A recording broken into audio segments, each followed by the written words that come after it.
Hey everybody, welcome back to Hollywood Live. I'm Jack Canfield, your host. I'm here with Rino Solberg from Norway and many countries in Africa. He is head of the Better Globe group. I love that name, we need a better globe. And he's got many, many companies underneath that umbrella. And he's also doing some wonderful work in Africa. He kind of committed his life to eradicating poverty and corruption in Africa. My brother-in-law used to be the ambassador to 2 countries in Africa. I know that's not an easy task. So we're going to hear from someone who's taken on some big challenges and is having success. So welcome, Rino. Glad to have you. Thank you very much, Jack. Thank you very much. So let's just start by, you've got a lot of stuff you can talk about, but just give us a little background on who you are and what some of your companies are and what you're about. Okay. Well, first and foremost, I'm Norwegian and I'm a serial entrepreneur for more than 50 years. And when I was a young man, I invented a grinding machine for valves, gate valves. And I had a production company in Norway. I had a daughter company in Japan, America, UK and Germany, and agent in 20 countries. And today, probably 70–80% of all the nuclear power plants in the whole world have my machines. Wow. So I sold a company 30 years ago and went into the personal development field, which is your field. And I've written 12 books. All of them are free downloadable on rinosolbergbooks.com.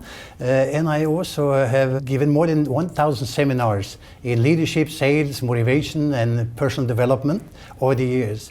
I've been a total quality management consultant and trained more than 150 companies in Norway and in Africa to be certified to the ISO 9000 standard, for get quality standards. And I started Child Africa together with my wife, Julie, in 1991. And we have today 3 schools in Africa. We have also helped more than 10,000 children there. And in 2004, I decided I wanted to do something else. So I started the Better Globe Group with the Better Globe Forestry in 2004. And that has changed my life. And that has a vision to eradicate poverty and corruption in Africa.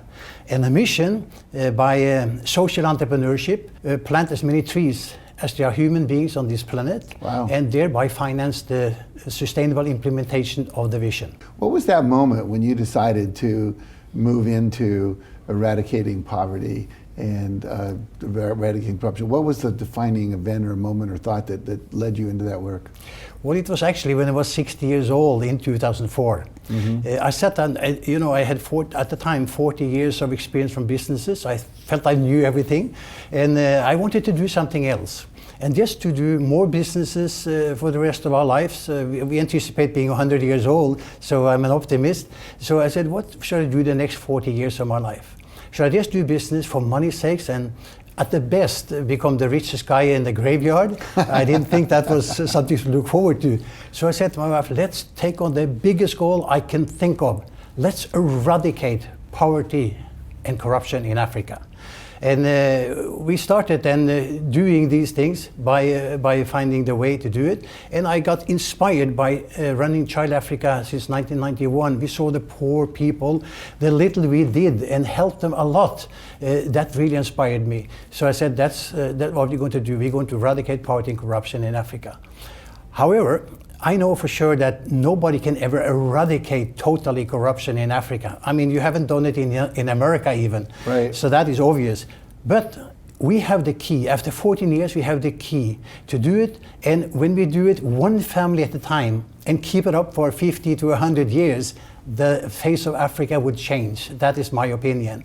And obviously, I also know that there is no way that you can eradicate poverty by handouts or charity. It must be done by business principles. And that means by social entrepreneurship, where everybody involved make money. Even the one who is financing the whole thing and the one who's getting it, they all make money and get sustainable. That's why I started the Better Globe Group in 2004. Now, I know you have a number of companies, and you have some new ones coming online or recently developed. Tell us a little about that. Well, 14 years ago, we started, like I said, Better Globe Forestry. And today we have planted 2 million trees in the pilot project. And 10 years from now, I'm aiming at planting 1 million trees each day. Wow. In order to reach our goal of 9 billion trees, as many trees as there are people on the planet, by 2044. My 100th birthday, by the way. So I'm hoping to do that. So this is what we have started to do, and this is what we're going to continue to do. But one of our sales companies in Norway is Better Globe. They are approaching now 50,000 customers this year, and they are selling our only two products, which are trees and donation packages. They buy that on a regular basis in a sort of a crowdfunding system, which finance everything. And obviously, what is good with the whole thing is that everybody makes money. And the crowdfunding makes us fight poverty and corruption in Africa, while the customer make money themselves. And the company is debt-free. We have no outside investors. It's self-financed. And in fact, this year, for the third year in a row, we were awarded the Norwegian Gazelle Award for excellent financial growth and result. Financial Times awarded us the 264 out of the 1,000 fastest growing companies in Europe. Oh, congratulations. So thank you. That is good. You've been phenomenally successful. Obviously, all these things you're doing are pretty impressive. What do you attribute your phenomenal success to? Well, I think it's that the first thing I found out when I was doing business is that you should not start business for money's sakes alone.